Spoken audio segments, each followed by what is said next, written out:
प्यारे बच्चों, आज हम वाच्य के बारे में पढ़ेंगे। वाच्य जिसे वॉइस के नाम से जानते हैं, वॉइस इंग्लिश में वॉइस के रूप में जानते हैं। Active voice, passive voice, impersonal voice जैसे होता है। आज हम उस वाच्य के बारे में जानते हैं जिसमें क्रिया के जिस रूप के परिवर्तन द्वारा हम यह जानते हैं कि वाक्य में मुख्य विषय कर्ता है या भाव है या उसका कर्म है, अर्थात कर्म के अनुसार कर्मवाचक वाक्य है या कर्तृवाचक वाक्य है या भाववाच्य है। जहाँ इन चीज़ों का हम निर्धारण करते हैं उसको ही वाच्य कहते हैं। तो आइए हम शुरू करते हैं, देखते हैं वाच्य।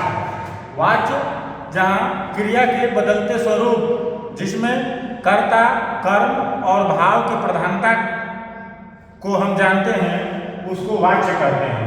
वाच्य के तीन रूप होते हैं, वाच्य के तीन भाग होते हैं। पहला कर्तृवाच्य, दूसरा कर्मवाच्य और तीसरा भाववाच्य। कर्तृवाच्य का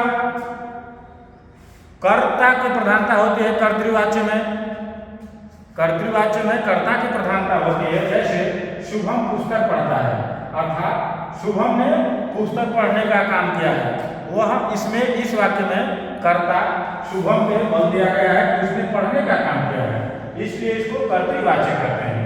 दूसरा है कर्मवाच्य।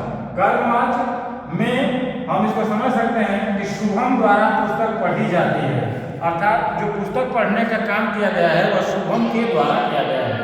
इसलिए हम देखेंगे कि इस वाक्य में कर्मवाच्य की प्रधानता, कर्म की प्रधानता है, इसलिए यह कर्मवाच्य है। आगे हम बढ़ते हैं तो देखते हैं तीसरा भाववाच्य। भाववाच्य जिसमें हमारे इमोशंस जुड़े होते हैं, हमारे भाव जुड़े होते हैं, काम करने की भावनात्मक लगाव होता है। जैसे मुझसे खाया नहीं जाता, मुझसे दौड़ा नहीं जाता, मुझसे पढ़ा नहीं जाता, सीता के द्वारा आया जाता है। राम आने का कष्ट किया, राम आए, राम के द्वारा आने का जो भाव है